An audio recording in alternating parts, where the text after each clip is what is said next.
அஸ்ஸலாமு அலைக்கும் வரஹ்மத்துல்லாஹி வபரகாத்து. பொதுவாக நம்மளில் ஒரு பழக்கம் உண்டு.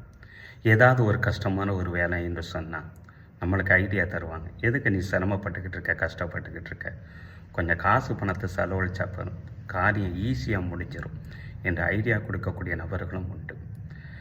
இன்னும் உணவுக்காக வேண்டி, மற்ற தேவைகளுக்காக வேண்டி எதுக்கு நம்ம சிரமப்படணும், பணத்தை செலுத்தினா போதும் நம்மளுக்கு வீடு தேடி வந்துடும் என்ற ஐடியா கொடுக்கக்கூடிய நபர்கள்லாம் உண்டு. அதை தான் நம்ம ஃபாலோவும் பண்ணி கொண்டு இருக்கிறோம். வாழ்வியல் முறையில் இந்த நிலைமை அடுத்து வணக்க வழிபாடுகள்லேயும் வந்து விட்டது.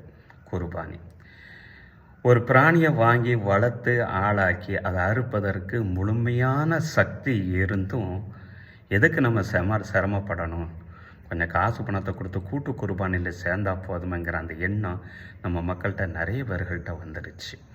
நபித்தோழர் அபூ ஹுரைரா ரலியல்லாஹு தஆலான்னு அவங்க அறிவிக்கிறாங்க. சஹீஹுல் ஜாமியில் அந்த ஹதீஸ் பதிவு செய்யப்பட்டிருக்கு. இன்னல்லாஹு தஆலா லா யன்துரு இலா சுவரிக்கும் அம்வாலிக்கும். அல்லாஹு சுப்ஹானஹு தஆலா உன் தோற்றத்தையோ உன்கிட்ட இருக்கக்கூடிய பொருளாதாரத்தை நீ செலவு பண்ணக்கூடிய அந்த செலவை அவன் பார்க்கறது கிடையாது. வலாக்கி யன்துரு இலா குலூபிக்கும் அம்வாலிக்கும். உன் உள்ளத்தில் நீ என்ன நினைக்கிற, அதன் பிரகாரம் நீ எவ்வாறெல்லாம் செயல்படுகிற என்பதைத்தான் அல்லாஹு தாலா பார்க்குகிறான் என்றார்கள் நபி ஸல்லல்லாஹு அலைஹி வஸல்லம் அவர்கள். குர்பானியினுடைய நோக்கமே இறை அச்ச உணர்வு தான். அதனுடைய வெளிப்பாடு தான் குர்பானி.